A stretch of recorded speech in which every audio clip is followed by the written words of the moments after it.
ಓಂ ಗುರುರ್ಬ್ರಹ್ಮ ಗುರುರ್ವಿಷ್ಣು ಗುರುರ್ದೇವೋ ಮಹೇಶ್ವರಃ ಗುರು ಸಾಕ್ಷಾತ್ ಪರಬ್ರಹ್ಮ ತಸ್ಮೈ ಶ್ರೀ ಗುರವೇ ನಮಃ.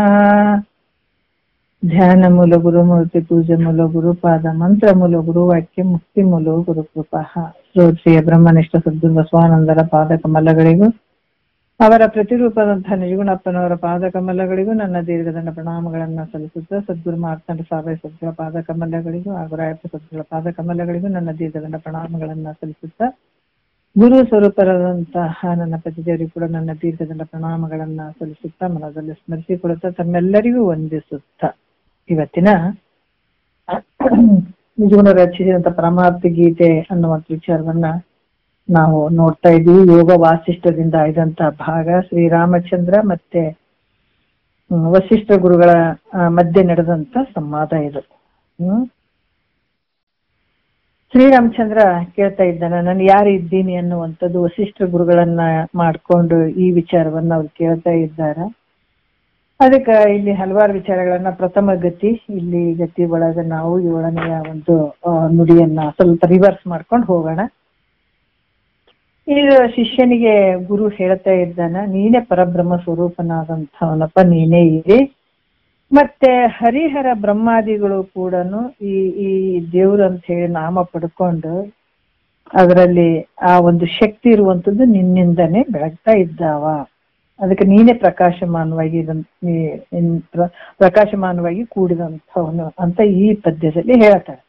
ಯಾಕಂದ್ರ ನೀನೇ ಪರಬ್ರಹ್ಮ ಸ್ವರೂಪನಾದಂಥ, ನೀನೇ ಬ್ರಹ್ಮ ಅನ್ಸ್ಕೊಂಡಿ, ವಿಷ್ಣು ಅನ್ಸ್ಕೊಂಡಿ, ಮಹೇಶ್ವರ ಅನ್ಸ್ಕೊಂಡಿ, ಮತ್ತೆ ಸಾಧು ಸದಾಶಿವನಾಗಿ ಮತ್ತೆ ಜಗತ್ತಿನ ಜನರಿಗೆ ಉಪದೇಶವನ್ನು ಮಾಡಕ್ ಬಂದಂಥವ್ ನೀನೇ ಇದೆ ಅನ್ನುವಂಥ ಅವ್ರು ಹೇಳತ್ತಾ ಹೋಗ್ತಾರ.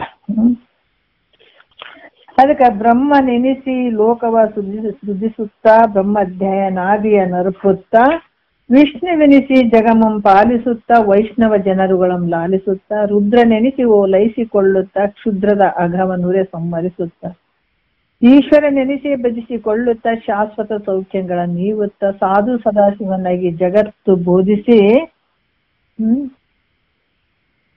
ತನ್ನ ಪದವನ್ನು ನೀವುತ್ತಾ, ಮತ್ತಾಯಾ ದೇವರ ಹೆಸರಿಂದ ಚಿತ್ತದೊಲವನ್ನು ಅನ್ನುವಂಥದ್ದು ನಿನ್ನೆ ವಿಚಾರದಲ್ಲಿ ಹೇಳಿದ್ರೆ. ಯಾಕಂದ್ರ ಬ್ರಹ್ಮ ಅಂತ ನೀನೇ ಅನ್ಸ್ಕೊಂಡು ಮತ್ತೆ 14 ಲೋಕಗಳನ್ನ ನೀನೇ ಸೃಷ್ಟಿ ಮಾಡಿದಿ. ಯಾಕಂದ್ರ ನಿನ್ನ ಸತ್ವಗುಣದಿಂದ, ಒಳಗ ಸತ್ವಗುಣ ಅದ, ಹೊರಗ ರಜೋಗುಣದಿಂದ ಬ್ರಹ್ಮ ನೆನೆಸಿಕೊಂಡು 14 ಲೋಕಗಳನ್ನ ಸೃಷ್ಟಿ ಮಾಡಿದಂಥವ್ ನೀನೇ ಇದೆ. ಆ ಲೋಕದಲ್ಲಿ ಜನರುಗಳನ್ನ ಸೃಷ್ಟಿ ಮಾಡಿದೆ. ಜನರ ಒಂದು ಸೃಷ್ಟಿ ಆಗ್ಲಿ ಅನ್ನುವಂಥ ಸಂಕಲ್ಪದಿಂದ ಹಲವಾರು ಒಂದು ಜೀವಿಗಳಲ್ಲಿ ಆದ್ರು. ಮತ್ತ ಜನರ ಒಂದು ಭೋಗ ಮತ್ತ ಮೋಕ್ಷದ ಸಲುವಾಗಿ ನೀನು ಕರ್ಮಕಾಂಡ ವೇದಗಳನ್ನ ಮತ್ತೆ ವೇದಗಳಲ್ಲಿರುವಂತ ಕರ್ಮಕಾಂಡಗಳನ್ನ ವೇದಗಳನ್ನ ಕೂಡ ನೀನೇ ಬರ್ದಿ. ಅದರಲ್ಲಿ ಕರ್ಮಕಾಂಡ, ಉಪಾಸನ ಕಾಂಡ ಮತ್ತೆ ಜ್ಞಾನಕಾಂಡ ಇವುಗಳನ್ನ ಬರ್ದಿ. ಯಾಕಂದ್ರೆ ಕರ್ಮ ತಗೊಳ್ಳುವಂತ ಜೀವಿಗಳು ಕರ್ಮವನ್ನ ತಗೊಂಡು ಭೋಗದ ಅಪೇಕ್ಷೆಗಳನ್ನ ಅವ್ರು ಪಡ್ಕೊಳ್ಳಿ, ಜ್ಞಾನವನ್ನ ಪಡ್ಕೊಳ್ಳೋರು ಮುಕ್ತಿಯನ್ನ ಪಡ್ಕೊಳ್ಳುವಂಥವ್ರು ಜ್ಞಾನಕಾಂಡವನ್ನ ತಗೊಳ್ಳಿ ಅನ್ನುವಂಥ ವಿಚಾರದಲ್ಲಿ ಋಗ್ವೇದ, ಯಜುರ್ವೇದ, ಸಾಮವೇದ, ಅಥರ್ವಣ ವೇದ ಅಂತ ಈ 4 ವೇದಗಳನ್ನ ಮಾಡಿದೆ. ಮತ್ ಛಂದಸ್ಸು, ವ್ಯಾಕರಣ, ಶಿಕ್ಷೆ, ಕಲ್ಪ ಇವೆಲ್ಲ ವೇದದ ಅಂಗಗಳನ್ನ ಅಧ್ಯಾಯ ಮಾಡುವಂಥದ್ದು ಕೂಡ ಮಾಡುವ ಒಂದು ವಿಚಾರದಲ್ಲಿ ಅವುಗಳನ್ನು ಕೂಡ ನೀನೇ ಮಾಡಿಸಿದಿ. ನೋಡಿ ಅದಕ್ಕೆ ಎಷ್ಟೊಂದು ವಿಚಾರ ಹೇಳತ್ತಾರ ಅವರು. ಮತ್ತೆ ಒಳಗ ರಜೋಗುಣ ಐತೆ, ಹೊರಗ ಸತ್ವಗುಣ ಉಪಾಧಿಯಿಂದ ವಿಷ್ಣು ಅಂತ ಅನ್ಸ್ಕೊಂಡಿ ಜಗತ್ತನ್ನ ಕಾಪಾಡಿದಿ. ಹಲವಾರು ಭಕ್ತರಿಗೆ ನೀನು ಬಹಳಷ್ಟು ಕೇಳಿದಂಥದ್ದನ್ನ ಕೊಟ್ಟು ಅವರಿಗೆ ಬಹಳ ಪ್ರೀತಿಯಿಂದ ನೋಡ್ಕೊಂಡಿ ನೀನೇ. ಮತ್ತೆ ಒಳಗ ಸತ್ವಗುಣ ಅದ, ಹೊರಗ ರಜೋಗುಣ ಅದ, ರುದ್ರ ನೆನ್ಸ್ಕೊಂಡಿ. ಅವಾಗ ಅದಕ್ಕೆ ಎಲ್ಲರಿಂದ ಸ್ತುತಿ ಮಾಡಿಸಿಕೊಂಡು ಅವ್ರ ಕೆಟ್ಟ ಪಾಪಗಳನ್ನ ಸುಟ್ಟು ಬೂದಿ ಮಾಡುವಂತ ರುದ್ರನೇ ನೀನಾಗಿದಿ. ಯಾಕಂದ್ರೆ ಇವು ಸತ್ವ ರಜೋ ತಮೋ ಈ ಉಪಾಧಿಗಳಿಂದ, ಈ ತ್ರಿಗುಣಾತ್ಮಕ ಉಪಾಧಿಯಿಂದ ನೀನೇ ಈಶ್ವರ ಅಂತ ಹೇಳಿಸ್ಕೊಂಡಿ. ಸತ್ವ ರಜತಮ ಗುಣಗಳಿಂದಾನೇ ಈ ಜಗತ್ತಿನ ಒಂದು ಸೃಷ್ಟಿ ನಡೀತು. ಅದಕ್ಕೆ ಈ ಬ್ರಹ್ಮ ವಿಷ್ಣು ಮಹೇಶ್ವರ ಅಂತ ಅನ್ಸ್ಕೊಂಡಿ, ಮತ್ತೆ ಈ ತ್ರಿಗುಣಾತ್ಮಕ ಉಪಾಧಿಯಿಂದನೇ ಈಶ್ವರ ಅಂತ ನೀನು ಹೇಳಿಸ್ಕೊಂಡಿ. ಮತ್ತ ಅವ್ರೆಲ್ಲರಿಂದ ಆರಾಧನೆಯನ್ನ ಮಾಡಿಸ್ಕೊಂಡಿ ನೀನೆ. ಭೋಗ ಅನ್ನೋರಿಗೆ ಭೋಗ ಕೊಟ್ಟಿ, ಮೋಕ್ಷ ಅನ್ನೋರಿಗೆ ಮೋಕ್ಷವನ್ನ ಕೊಡ್ತಿದಿ. ಮತ್ತೆ ತ್ರಿಗುಣಾತ್ಮಕವಾದ ಈ ಗುಣಗಂಧ ಏನೈತೆ ವಾಸನೆ, ಗುಣಗಂಧ ಅವಸ್ಥೆಯಿಂದ ಈ ಉಪಾಧಿಯಿಂದ ಎಲ್ಲಕ್ಕಿಂತ ಶ್ರೇಷ್ಠವಾದಂತ ಒಂದು ಸರ್ವೋತ್ಕೃಷ್ಟನಾದಂತ ಸದಾಶಿವನಂತ ಹೇಳಿಸಿಕೊಂಡು, ಯಾಕಂತಂದ್ರೆ ಭೋಗ ಇದ್ದರಿಗೆ ಭೋಗ, ಜಗತ್ತಿನ ಸೃಷ್ಟಿ ಕ್ರಿಯೆ ಎಲ್ಲ ನಡೆದವು. ಮತ್ತೆ ನಿಷ್ಕಾಮ ಪುಣ್ಯದ ಫಲದಿಂದ ಕೂಡಿದಂತ ಜೀವಿಗಳಿಗೆ ಮೋಕ್ಷವನ್ನ ತೋರಿಸ್ಬೇಕು, ಮೋಕ್ಷದ ಹಾದಿಯನ್ನ ತೋರಿಸ್ಬೇಕು. ಇಂಥ ಜ್ಞಾನ ಉಪದೇಶವನ್ನ ಮಾಡೋದಕ್ಕೆ ನೀನೇನ್ ಮಾಡಿದೆ, ಸದಾಶಿವನಾಗಿ ಇಳಿಸಿಕೊಂಡು ಜಗತ್ತಿನಲ್ಲಿರುವ ಮುಮುಕ್ಷು ಜನರಿಗೆ, ಯಾರಿಗೆ ಮುಮುಕ್ಷತ್ವ ಭಾವ ಬರ್ತದ ಅಂತ ಮುಮುಕ್ಷಿಗಳಿಗೆಲ್ಲ ತತ್ವ ಉಪದೇಶವನ್ನ ಮಾಡಿ ಅವರಿಗೆ ಮತ್ತೆ ಜನನ ಮರಣ ರಹಿತನನ್ನಾಗಿ ಮಾಡಿ ಮೋಕ್ಷವನ್ನು ಕೊಡುವಂತವ್ ನೀನೇ ಆಗಿದೆಪ್ಪ. ಅದಕ್ಕೆ ಇಷ್ಟೆಲ್ಲ ಆದ್ರೂ ಕೂಡ ನೋಡ್ರಿ ಎಷ್ಟು ಒಂದು ವಿಶೇಷ ಐತಿ. ಇಷ್ಟೆಲ್ಲ ಆದ್ರೂ ಕೂಡ ಬೇರೆ ಬೇರೆ ದೇವ್ರುಗಳ ಹೆಸರಿಗಿಂದ ಕರೆಸಿಕೊಳ್ಳುವಂತವ್ ನೀನೇ ಆಗಿದೆ. ಅದಕ್ಕೆ ಹೇಳ್ತಾರ ದೇವ್ರು ಒಬ್ಬನೇ ಇರೋದು, ನಾಮರೂಪ ಹಲವಿದ್ರು ಕೂಡ ಒಳಗಿರುವಂತ ಶಕ್ತಿ ಒಂದೇ, ಒಬ್ಬವನೇ ದೇವ್ರು ಇರೋದು. ಒಳಗಡೆ ಇರುವಂತ ಶಕ್ತಿ ಒಂದೇ, ಆದ್ರೆ ನಾಮರೂಪದಿಂದ ಭಿನ್ನ ಭಿನ್ನ ಭಿನ್ನ ಭಿನ್ನವಾಗಿ ತೋರಕತ್ತ. ಅದಕ್ಕೆ ಬೇರೆ ಬೇರೆ ದೇವರುಗಳ ಹೆಸರಿನಿಂದ ಕರೆಸಿಕೊಳ್ಳುವಂತವ್ ನೀನೇ ನೋಡ್ರಿ. ಅದಕ್ಕೆ ಈ ರೀತಿಯಾಗಿ ನೀನೇ ಭಕ್ತರ ಇಷ್ಟಾರ್ಥಗಳನ್ನ ಕೊಟ್ಟು ರಕ್ಷಣೆ ಮಾಡುವಂಥವನು ನೀನೇ ಆಗಿದಪ್ಪ ಅಂತ ಅವರು ಹೇಳ್ತಾರೆ. ಈ ರೀತಿಯ ಕೂಡಿದಂಥದ್ದು ನಿನ್ನಿಂದನೇ ಇಷ್ಟೆಲ್ಲ ನಡೆದ ಜಗತ್ತಿನ ಕಾರ್ಯಗಳು ಅಂತ ಮಾಡುವಂಥದ್ದು. ಆತರ ನಿನ್ನಲ್ಲಿರುವಂತ ಜ್ಞಾನ ಶಕ್ತಿಯ ಮತ್ತೆ ಇದು ಎಲ್ಲಿ ಹೊರಗಡೆ ಇಲ್ಲ, ನಿಮ್ಮೊಳಗಡೆನೆ ಇರುವಂಥದ್ದು ಇದೆಲ್ಲಾನು. ನಿನ್ನಲ್ಲಿರುವಂತ ಏನು ಪರಬ್ರಹ್ಮ ಸ್ವರೂಪ ಏನೈತೆ ಅದರಿಂದನೇ ಇಷ್ಟೆಲ್ಲ ನಡೆದಂಥದ್ದು.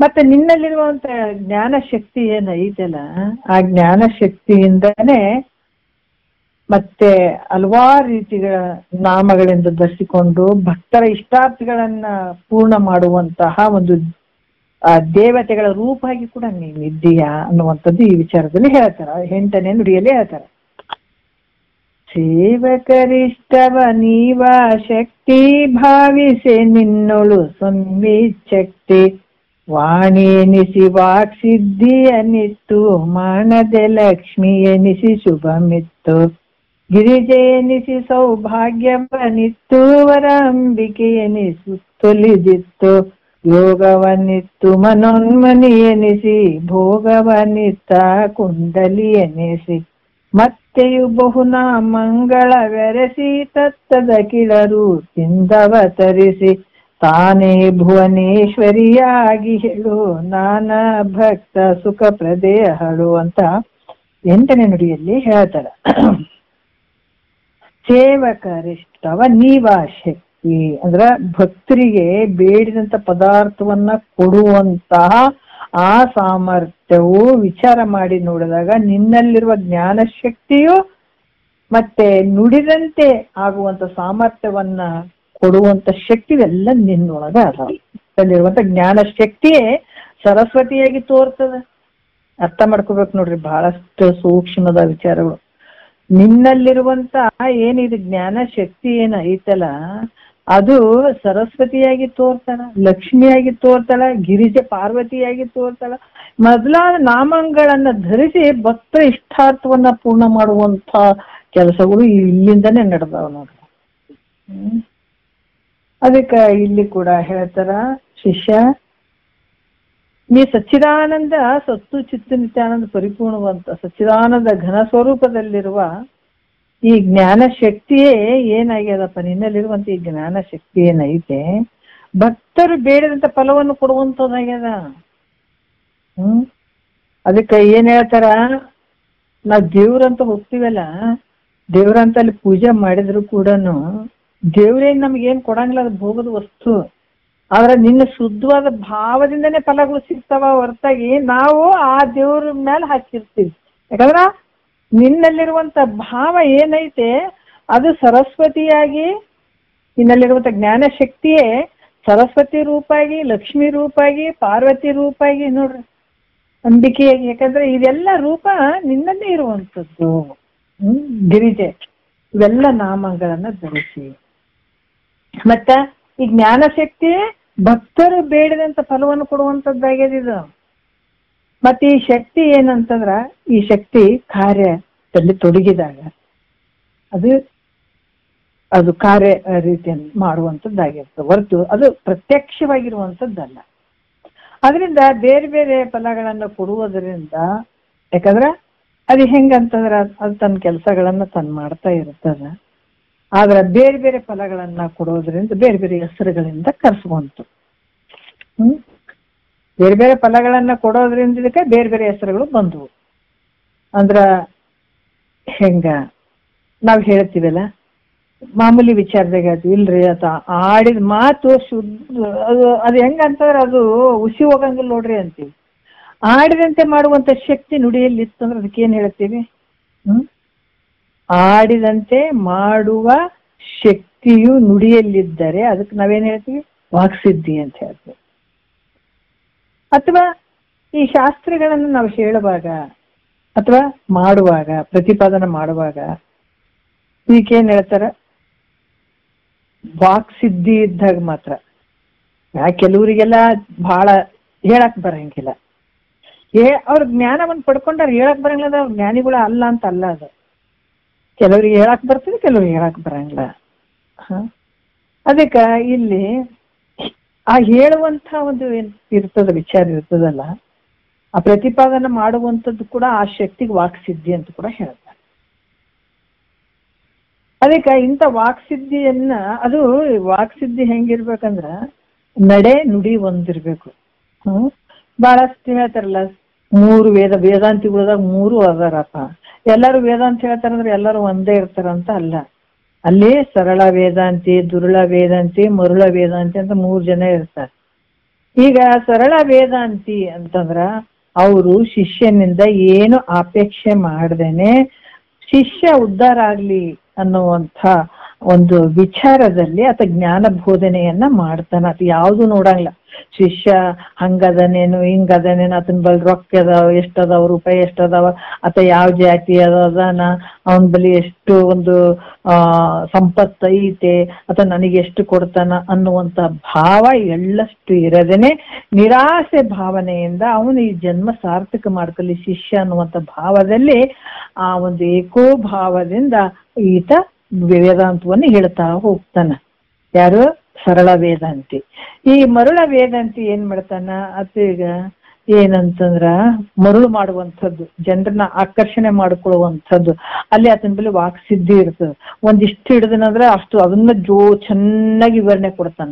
ಆತ ಮತ್ತೆ ನುಡಿಯಲ್ಲಿ ಇರ್ತಾನ, ನಡೆಯಲ್ಲಿ ಇರಂಗಿಲ್ಲ. ಏನ್ ನುಡಿತಾನ, ಏನ್ರಿ ಭಾರಿ ಭಾರಿ ಹೇಳ್ತಾನ್ರಿ, ಏನ್ರಿ ಶಾಸ್ತ್ರ ಹೇಳ್ತಾನ ಅನ್ನಂಗ ಹೇಳ್ಸ್ಕೊಂಡ್ಬಿಡ್ತಾನ. ಎಲ್ಲ ಜನರು ಹೌದೌದು ಭಾರಿ ಪಂಡಿತ್ ಅದಾನ ಅಂತ, ಆದ್ರ ಒಳಗೆ ಏನಿರಂಗಿಲ್ಲ. ಆತ ನಡೆದಂಗ ಏನ್ ನುಡಿತಾನ ಅದ್ರಂಗ ನಡೆ ಇರಂಗಿಲ್ಲ ಆತಗ. ಬರೀ ಜನರು ಮರಳು ಮಾಡೋದು ಅಷ್ಟೇ. ಬರೀ ಹೇಳೋದೊಂದು, ತಾನಿರೋದೊಂದು ರೀತಿಯಲ್ಲಿ ಇರ್ತಾನ. ಆತ ಮರುಳ ವೇದಂತ ಬರೀ ಮರಳು ಮಾಡೋದು, ಮಾತಿನಿಂದನೇ ಮರಳು ಮಾಡಿಬಿಡೋದು. ಆದ್ರ ಒಳಗ್ ನೋಡಿದ್ರೆ ಏನಿಲ್ಲ. ಜಗತ್ತಿನ ಒಳಗ ಅಂತವ್ರೆ ಬಾಳ ಜನ ಅದಾರ, ಬರೇ ಮಾತು, ಆದ್ರ ಒಳಗೆ ಏನು ಇರಂಗಿಲ್ಲ. ಅದಾದ್ರೆ ಶಿಷ್ಯನಿಗೆ ಕೆಲಸ ಆಗಂಗಿಲ್ಲ. ಆ ಭಾವ ಏನು ಇತ್ತೀಗ ನೋಡ್ರಿ, ಹಳ್ಳಿ ಊರಾಗ ಯಾರಿಗನ ಹಾವು ಪಾವು ಕಡ್ದಿತ್ತು ಅಂತಂದ್ರ ಅಥವಾ ನಂಬಲ್ಲೇ ಅಲ್ಲಿ ಇದು ವಿಚಾರ ಹೇಳಿದ್ದೀನಿ ನಾನು.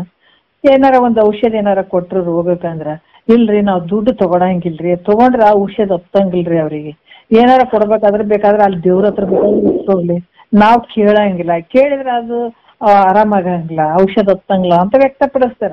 ಅದ್ರಾಗ ಇಲ್ಲಿ ಕೂಡ ಒಬ್ಬ ಗುರು ಹೇಳ್ಬೇಕಾದಾಗ ಮನಸ್ಸಿನಲ್ಲಿ ಅಪೇಕ್ಷೆ ಇಟ್ಕೊಂಡು ಹೇಳ್ತಾ ಹೋದನಂದ್ರ ಆ ವಾಕ್ಯಗಳು ಶಿಷ್ಯನ ಅಂತಃಕರಣಕ್ಕ ರೀಚ್ ಆಗಂಗಿಲ್ಲ, ತಟ್ಟಂಗಿಲ್ಲ.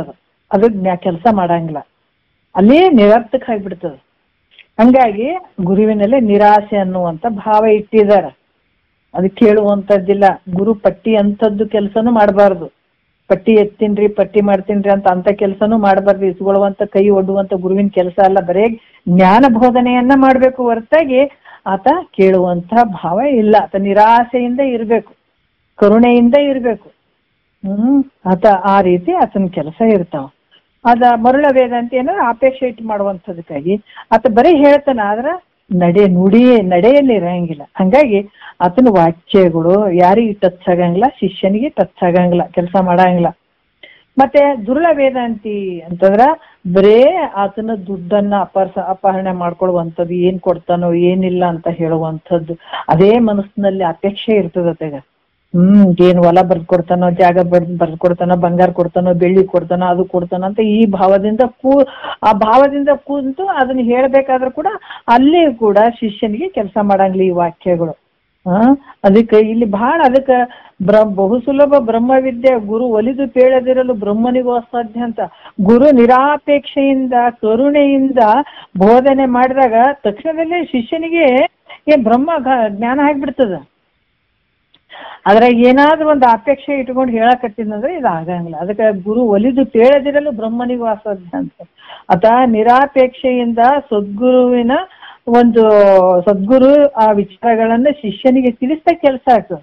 ಮತ್ತೆ ಒಳಗೆಲ್ಲ ಇಂಥ ಒಂದು ಅಪೇಕ್ಷೆಗಳನ್ನ, ಬೇಡಿಕೆಗಳನ್ನ, ಆಸೆಯಿಂದ ಆತ ಹೇಳಕತ್ತಿದ್ನಂದ್ರ ಸದ್ಗುರು ಆತ ಹೇಳತ್ತಾನ ಗುರು, ಆ ವಾಕ್ಯಗಳು ಈತಗ ಟಚ್ ಆಗಂಗಿಲ್ಲ. ಯಾರಿಗೆ? ಶಿಷ್ಯನಿಗೆ. ಹಂಗಾಗಿ ಇಲ್ಲಿ ಕೂಡ ಸರಳ ವೇದಾಂತ ಏನಿರಂಗಿಲ್ಲ. ಮಾಮೂಲಿ ಆತ ಶಿಷ್ಯನಿಂದ ಏನು ಅಪೇಕ್ಷೆ ಮಾಡಂಗಿಲ್ಲ. ಅದೇ ರೀತಿಯಿಂದ ಆತ ಹೇಳ್ಕೊಂತ ಹೋದ್ರ ಅಲ್ಲಿ ಶಿಷ್ಯ ಉದ್ಧಾರ ಆಗ್ತಾನೆ. ಹಿಂಗಿರ್ತಾವ.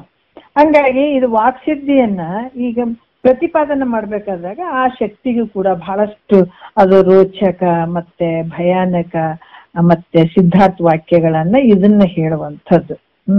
ರುಚಿ ಹುಟ್ಟಿಸುವಂತ ಕೆಲಸ ಇರ್ತದ. ಮತ್ತೆ ಧರ್ಮದಿಂದ ಹೇಳುವಂತದ್ರಾಗ ಕೆಲವು ವಾಕ್ಯಗಳು ಇರ್ತಾವ. ಯಾಕಂತಂದ್ರ ಅಲ್ಲಿ ನೋಡು, ಈ ತರ ಮಾಡಿದಾಗ ನಿನಗ್ ನರಕ ಆಗ್ತದ, ಮುಂದೆ ಬಹಳ ಕಷ್ಟ ಆಗ್ತಂತ ಭಯ ಹುಟ್ಟಿಸಿ ಒಂದ್ ಒಳ್ಳೆ ಧರ್ಮಕ್ಕೆ ತರುವಂತದ್ದು. ಆಮೇಲೆ ಅಲ್ಲಿ ಏನಾಗ್ತದ ಅಂತಂದ್ರ ರುಚಿ ಹುಟ್ಟಿಸುವಂಥದ್ದು, ಇದು ಮಾಡೋದ್ರಿಂದ ನಿನಗ್ ಬಹಳ ಚಲೋ ಇತ್ತಪ್ಪ ಅಂತ ಹೇಳುವಂಥದ್ದು. ಹಿಂಗೆಲ್ಲ ಸದ್ಗುರು ಆತನ ಅಂತಃಕರಣದ ಅರ್ಥವನ್ನ ತಿಳ್ಕೊಂಡು ಸ್ವಲ್ಪ ಸ್ವಲ್ಪ ಸ್ವಲ್ಪ ಸ್ವಲ್ಪ ಆತಗೆ ಉದ್ಧಾರ ಮಾಡುವಂತ ಕೆಲಸ ಮಾಡ್ತಾನ. ಅದಕ್ಕೆ ಗುರುವಿನ ಬಳಿ ಕರುಣೆ ಇರ್ಬೇಕು ಅನ್ನೋದು. ಯಾಕಂದ್ರೆ ಶಿಷ್ಯನಿಗೆ ಏನು ಗೊತ್ತಿರಂಗಿಲ್ಲ. ಮಗುವಿಗೆ ಒಂದ್ ಸಣ್ಣ ಚಮಚದಲ್ಲಿ ಹಾಲು ಹಾಕ್ತಾ ಹೋದಾಗ ಅದು ಸ್ವಲ್ಪ ಸ್ವಲ್ಪ ಸ್ವಲ್ಪ ಕುಡಿತದ, ದಿನ ಬೆಳೀತದಲ್ಲ. ಅದ್ರಂಗ ಶಿಷ್ಯ ಬೇಕಾದಷ್ಟು ವಯಸ್ಸಾದವನೇ ಇರ್ಲಿ, ಯಾವಾಗ ಬಂದು ಕುಂತು ಕೇಳಕ್ ಕೂಡ್ತಾನ ಅವಾಗ ಗುರುವಿನ ಮುಂದ ಶಿಷ್ಯ ಸಣ್ಣ ಮಗು ತರನೇ. ಆವಾಗ ಈತ ಸ್ವಲ್ಪ ಸ್ವಲ್ಪ ಹಾಕಿ ಸ್ವಲ್ಪ ರುಚಿ ಹುಟ್ಟಿಸಿ, ಹಿಂಗ ನೋಡಪ್ಪ ಇದು ಬಂದ್ರೆ ಹಿಂಗಾಗ್ತದ ಅಂತ ಅಲ್ಲಿ ಕರುಣೆಯಿಂದ ಹೇಳ್ತಾ ಹೇಳ್ತಾ ಹೇಳ್ತಾ ಮೇಲ್ಮಟ್ಟಕ್ಕೆ ತರುವಂತ ಕೆಲಸ ಸದ್ಗುರುವಿನ ಕೆಲಸ ಇರ್ತದೆ. ಅದಕ್ಕೆ ಇದಕ್ಕೆ ವಾಕ್ಸಿದ್ಧಿ. ಈ ವಾಕ್ಸಿದ್ಧಿಯನ್ನ ಏನಂದ್ರ ಕೂಡುವುದರಿಂದಲೇ ವಾಕ್ಸಿದ್ಧಿ ಯಾರಿಗೆ ಅದು ಪ್ರಾಪ್ತ ಆಗಿರ್ತದ, ಅದರ ಕೂಡೋದ್ರಿಂದ ಏನಾಗ್ತದ, ಆ ಚಿತ್ಶಕ್ತಿಗೆ, ನಿನ್ನಲ್ಲಿರುವಂತ ಜ್ಞಾನ ಶಕ್ತಿ, ಈ ಚಿತ್ಶಕ್ತಿಗೆ ಸರಸ್ವತಿ ಅಂತ ಹೆಸರು ಬಂತು. ನಿನ್ನಲ್ಲಿ ಇದು ಒಂದು ಇದಾದಲ್ಲ, ಏನು ವಾಕ್ಸಿದ್ಧಿ ಐತಲ್ಲ, ಆ ಒಂದು ಇದಕ್ಕ ಚಿತ್ಶಕ್ತಿಗೆ ಸರಸ್ವತಿ ಅಂತ ಹೆಸರು ಬಂತು. ಇದರಿಂದ ಏನಾಗ್ತಿದ್ರಂತೆ, ಸುಖವನ್ನ ಉಂಟು ಮಾಡೋದ್ರಿಂದ, ಅಲ್ಲಿ ಸುಖವನ್ನು ಉಂಟು ಮಾಡೋದ್ರಿಂದ ಅಲ್ಲಿ ಅದೇ ಒಂದು ಶಕ್ತಿ ಏನಾಯ್ತು, ಸುಖವನ್ನು ಉಂಟು ಮಾಡ್ತದೆ. ಆ ಶಕ್ತಿಗೆ ಏನಂತ ಹೆಸರು ಬಂತು, ಲಕ್ಷ್ಮಿ ಅಂತ ಹೆಸರು ಬಂತು. ಅದು ನಿನ್ನಲ್ಲಿರುವಂತದ್ದೇ. ಮತ್ತೆ ಸಂಪತ್ತನ್ನು ಉಂಟು ಮಾಡೋದ್ರಿಂದ, ಆ ಸಂಪತ್ತನ್ನು ಏನಾಗ್ತದ, ಆ ಸಂಪತ್ತು ಉಂಟು ಮಾಡೋದ್ರಿಂದ ಏನಾಗ್ತದ ಅಂತಂದ್ರ ಅಲ್ಲಿ ಪಾರ್ವತಿ ಅಂತ ಹೆಸರು ಅನ್ಸ್ಕೊಂಡ್ಲು. ಆಕಿ ಸೌಭಾಗ್ಯವನ್ನ ಕೊಡುವಂಥದ್ದು, ಸಂಪತ್ತನ್ನ ಮತ್ತೆ ಕೊಟ್ಟು ಆಕಿ ಗಿರಿಜೆ ಅಂತಾನೂ ಅನ್ಸ್ಕೊಂಡ್ಲು, ಪಾರ್ವತಿ ಅಂತಾನೆ ಅನ್ಸ್ಕೊಂಡ್ಲು ಆಕಿ. ಮತ್ತೆ ಪಾರ್ವತಿ ಅಂತ ಬೇಡದ ಇಚ್ಛೆಯನ್ನ ಪೂರ್ಣ ಮಾಡೋದ್ರಿಂದ, ನೀ ಕೇಳಿದಂತ ಇಚ್ಛೆಯನ್ನ ಅಲ್ಲಿ ಪೂರ್ತಿ ಕೊಡೋದ್ರಿಂದ ಆಕಿಗೆ ಅಂಬಿಕೆ ಅಂತ ಹೆಸರು ಬಂತು. ಅದಕ್ಕೆ ಇಲ್ಲಿ ಏನ್ ಹೇಳಿದಾರ ಅಂದ್ರ ಹೇಳ್ತಾರ ನೋಡ್ರಿ, ಗಿರಿಜೆ ಎನಿಸಿ ಸೌಭಾಗ್ಯವನ್ನಿತ್ತು, ವರ ಅಂಬಿಕೆ ಎನಿಸಿ ತೊಲಿದಿತ್ತು ಅಂತ ಹೇಳ್ತಾರ. ಇಲ್ಲಿ ಏನಂತಂದ್ರೆ ಸಂಪತ್ತನ್ನ ಅಲ್ಲಿ ಮಾಡೋದ್ರಿಂದ, ಸಂಪತ್ತನ್ನು ಉಂಟು ಮಾಡೋದ್ರಿಂದ ಆಕಿ ಪಾರ್ವತಿ ಅಂತ ಹೆಸರು ಬಂತು. ಬೇಡಿದ ಒಂದು ಇಚ್ಛೆಯನ್ನ ಪೂರ್ಣ ಮಾಡೋದ್ರಿಂದ, ನಿನಗೆ ಏನೋ ಅನ್ಕೊಂಡಿದ್ದು ಆ ಇಚ್ಛೆ ಪೂರ್ಣ ಆಯ್ತು ಅಂತಂದ್ರೆ ಅಲ್ಲಿ ಅಂಬಿಕೆ ಅಂತ ಹೆಸರು ಬರ್ತದೆ ಆಕಿಗೆ. ಮತ್ತ ಹಠಯೋಗ ಇವೆಲ್ಲ ಮೊದಲಾದವುಗಳನ್ನ ಮಾಡೋದ್ರಿಂದ ಅಂದ್ರೆ ಮನಸ್ಸನ್ನ ಅಂತರ್ಮುಖ ಮಾಡ್ಕೊಳ್ಳುವಂಥದ್ದು. ಅದು ಕೂಡ ಮಾಡ್ಕೊಳ್ಳುವಂತ ಮನಸ್ಸನ್ನ ಅಂತರ್ಮುಖ ಮಾಡ್ಕೊಳ್ಳುವಂಥದ್ದು ಕೂಡ ಒಂದು ಶಕ್ತಿ ಅಂತ ಹೇಳಿಸ್ಕೊಳ್ತದ. ಅಂದ್ರ ಏನಂದ್ರ ಮೊದಲಾದವುಗಳನ್ನು ಉಂಟು ಮಾಡೋದ್ರಿಂದ ಅಲ್ಲಿ ಏನ್ ಅನ್ಸುವಂತ ಹಠಯೋಗ ಮೊದಲಾದವುಗಳನ್ನು ಉಂಟು ಮಾಡೋದ್ರಿಂದ ಇಲ್ಲಿ ಏನ್ ಅನ್ಸ್ಕೊಂತು ಅಂತಂದ್ರ ಮನೋನ್ಮನಿ ಅಂತ ಅನ್ಸ್ಕೊಂತು. ಮನೋನ್ಮನಿ ಅಂತಂದ್ರ ಮನಸ್ಸನ್ನ ಅಂತರ್ಮುಖ ಮಾಡುವಂತ ಶಕ್ತಿ ಅಂತ ಹೇಳಿಸ್ಕೊಂತು. ಇಹ ಪರ ಭೋಗಗಳನ್ನ ಉಂಟು ಮಾಡೋದ್ರಿಂದ ಇಹ ಪರ ಭೋಗಗಳನ್ನ ಅಂದ್ರ ಸುಖ ದುಃಖಗಳೆರಡರಲ್ಲಿ ಯಾವುದಾದ್ರೂ ಒಂದನ್ನ ಕೊಟ್ಟು ಅಲ್ಲಿ ಸುಖ ಜಗತ್ತಿನೊಳಗಿರುವಂಥದ್ದು ಮೂರೇ. ಸುಖ ಬೇಕಾದಂತ ಶ್ರೀಮಂತ ಇದ್ರು ಕೂಡ ಕೆಲವರು ಸುಖದಿಂದ ಇರ್ಬೋದು, ಕೆಲವರು ದುಃಖದಿಂದ ಇರ್ಬೋದು, ಕೆಲವು ಎರಡು ಮಿಶ್ರ, ಇವೆರಡೇ ಫಲಗಳು ಆಗ್ತಿರೋದು. ಅದಕ್ಕೆ ಈ ಹಠಯೋಗ ಮೊದಲಾದವುಗಳನ್ನು ಉಂಟು ಮಾಡೋದು ಮನೋನ್ಮನಿ ಅಂತ ಅನ್ಸ್ಕೊಂತು. ಇಹ ಪರ ಭೋಗಗಳನ್ನ ಉಂಟು ಮಾಡೋದ್ರಿಂದ, ಯಾಕಂದ್ರ ಇಲ್ಲಿ ಕೂಡ ಈ ಭೋಗವನ್ನು ಉಂಟಂತಂದ್ರೆ ಸುಖ ದುಃಖಗಳು, ಸುಖರ ಇರ್ಬೋದು ದುಃಖರ ಇರ್ಬೋದು, ಯಾವ್ದಾದ್ರೂ ಒಂದನ್ನ ಕೊಡುವಂಥದ್ದು ಈ ಕುಂಡಲಿ ಶಕ್ತಿ ಅಂತ ಹೇಳ್ತಾರೆ. ಕುಂಡಲಿ ಶಕ್ತಿ ಅಂತಂದ್ರೆ ಅದು ಹೆಂಗಿರ್ತದ ಅಂತಂದ್ರ ಅದು ಬ್ರಹ್ಮರಂಧ್ರದಿಂದ ಪೂರ್ತಿಯಲ್ಲಿ ಕೆಳಗಿನ ಮಟ್ಟ ಇರ್ತದೆ, ಹಿಂದ್ಗಡೆ ಅದು ಯೋಗದಲ್ಲಿ ಬರ್ತದೆ. ಅದು ಸರ್ಪ ಅನ್ನುವಂಥದ್ದು ಕುಂಡಲಿ ಅಂತ ಅದಕ್ಕೆ ಹೋಲಿಸ್ತಾರ ಅವರು. ಹೋಲಿಸಿ ಅದ್ರ ಸರ್ಪದ ಮುಖ ಅದು ಏನಾಗಿರುತ್ತೆ, ಕೆಳಮುಖ ಮಾಡ್ಕೊಂಡು ವಿಷವನ್ನ ಕಾರ್ಸಂದ್ರೆ ವಿಷಯಾದಿಗಳಿಗೆ ಮನಸ್ಸು ಹೋಗುವಂಗ್ ಮಾಡ್ತಾ ಇರ್ತದೆ ಅದು ಕುಂಡಲಿನಿ. ಅದು ಜಾಗ್ರ ಆಗ್ತದೆ. ಮಾಡ್ತಾ ಹೋದಾಗ ಅದು ಯಾವಾಗ ಅದು ಮುಖ ಆ ಸರ್ಪದ ಮುಖ ಯಾವಾಗ ಮೇಲ್ಮುಖ ಆಗ್ತದೆ ಆವಾಗ ವಿಷಯಾದಿಗಳ ಭಾವಗಳು ಕಡಿಮೆ ಆಗ್ತದೆ ಅನ್ನುವಂಥ ವಿಚಾರವನ್ನು ಕೂಡ ಯೋಗದಲ್ಲಿ ಹೇಳ್ತಾರೆ. ಇದನ್ನ ಇಲ್ಲಿ ಏನ್ ಹೇಳ್ತಾರೆ, ಈ ಭೋಗಗಳನ್ನ ಉಂಟು ಮಾಡೋದ್ರಿಂದ ಇಹಕ್ಕೂ ಪರಕ್ಕೆ, ಯಾಕಂದ್ರೆ ಈ ವಿಷಯಾದಿಗಳಲ್ಲೇ ಭಾವ ಹೋಗ್ತದೆ ಈ ಕುಂಡಲಿನಿ ಈ ಶಕ್ತಿ ಇದ್ದಾಗ. ಅದಕ್ಕೆ ಈ ಭೋಗಗಳನ್ನ ಉಂಟು ಮಾಡೋದ್ರಿಂದ ಅದಕ್ಕೆ ಏನಂತಾರ ಕುಂಡಲಿನಿ, ಯಾಕಂದ್ರೆ ಕುಂಡಲಿ ಅಂತ ಹೇಳಿಸಿಕೊಳ್ತದ. ಇನ್ನು ಅನೇಕ ಹೆಸರುಗಳಿಂದ ಪಡೆದುಕೊಂಡು ಇದು ನಾನಾ ರೂಪದಿಂದ ಅವತಾರ ಮಾಡಿದಂತಹ ಒಂದು ಶಕ್ತಿ ಇದು, ಅವತಾರ ಮಾಡಿರೋಳು. ಅದಕ್ಕೆ ಈ ವಿಷಯದಲ್ಲಿ ಕೆಲವೊಂದು ವಿಚಾರದಾಗ ನೋಡ್ರಿ, ಇದೇ ವಿಷಯದ ದೇವಿ ಪುರಾಣ ಅಂತ ಹೇಳ್ತೀವಿ. ದೇವಿ ಪುರಾಣ ಅಲ್ಲ, ಅದು ದೇಹದ ಪುರಾಣ. ಅದು ಒಳಗ್ ದೇಹಿ ಅದಳಲ್ಲ, ಅದನ್ನ ತಿಳಿಯುವಂತದ್ರ ಸಲುವಾಗಿ ಕೆಲವೊಂದು ವಾಚಾರ್ಥ ರೀತಿಯಲ್ಲಿ ದೇವಿಯ ಪುರಾಣ ಅಂತ ಹೇಳಿ ಅಲ್ಲಿ ನಮ್ಮ ಒಳಗಡೆ ಇರುವಂತ ದುಷ್ಟ ಶಕ್ತಿಗಳೇನದಾವ, ಅರ್ಷಡ್ ವರ್ಗಗಳು, ಅಷ್ಟಮದಗಳು, ಇವೆಲ್ಲ ಏನದಾವ ಅಲ್ಲಿ ಒಂದು ತೆಗೆದು ಹಾಕುವಂಥದ್ದು. ತೆಗೆದು ಹಾಕಿದಾಗ ಆ ಪರಬ್ರಹ್ಮ ಸ್ವರೂಪಿಣಿನೇ ನಮಗ್ ದರ್ಶನ ಕೊಡ್ತಾಳೆ. ಹಂಗಾಗಿ ಅಲ್ಲಿ ದೇವಿ ಪುರಾಣ ಅಂತ ಹಾಕಿದಾರ. ವಾಚಾರ್ಥ ಲೆಕ್ಕದಾಗ ದೇವಿ ಸಪ್ರೇಟ್ ಅದಾಳಪ್ಪ, ಆಕಿ ಬ್ಯಾರೆ ಅದಾಳ ಅಂತ ಓದ್ಕೊಂಡು ಹೋಗೋರು ಬಹಳ ಜನ ಅದಾರ. ಅದ್ರ ಮೂಲ ವಿಚಾರ ಮಾಡಿದಾಗ ಅದು ದೇಹದ ಪುರಾಣ. ಅದು ಆಕಿ ದೇವಿ ಎಲ್ಲಿ ಅದಾಳ ಅಂದ್ರೆ ನಮ್ಮ ದೇಹಿಯಾಗಿ ಒಳಗಡೆನೆ ಇದ್ದಾಳ. ಆಕಿನ ಕಂಡ್ಕೊಳಕ್ ಆಗಂಗಿಲ್ಲಲ್ಲ. ಕಂಡ್ಕೊಳಕಾದ್ರ ಈ ರಾಕ್ಷಸರನ್ನ ಇರ್ತಾರಲ್ಲ ಅವರಿಗೆ ಸಂಹಾರ ಮಾಡಿ ಆಕಿಯನ್ನ ಪಡ್ಕೊಡುವಂಥದ್ದು. ಪರಬ್ರಹ್ಮ ಸ್ವರೂಪಿಣಿ ಆಕಿ ನಮ್ಮೊಳಗೆ ಇದ್ದಾಕಿನ ಅದೇ ಶಕ್ತಿನೇ ಇರುವಂಥದ್ದು. ಅದಕ್ಕೆ ಅಲ್ಲಿ ದೇವಿ ಪುರಾಣದಲ್ಲಿ ಕೂಡ ಬಹಳಷ್ಟು ವಿಸ್ತಾರವಾಗಿ ಹೇಳಿದ್ದಾರೆ.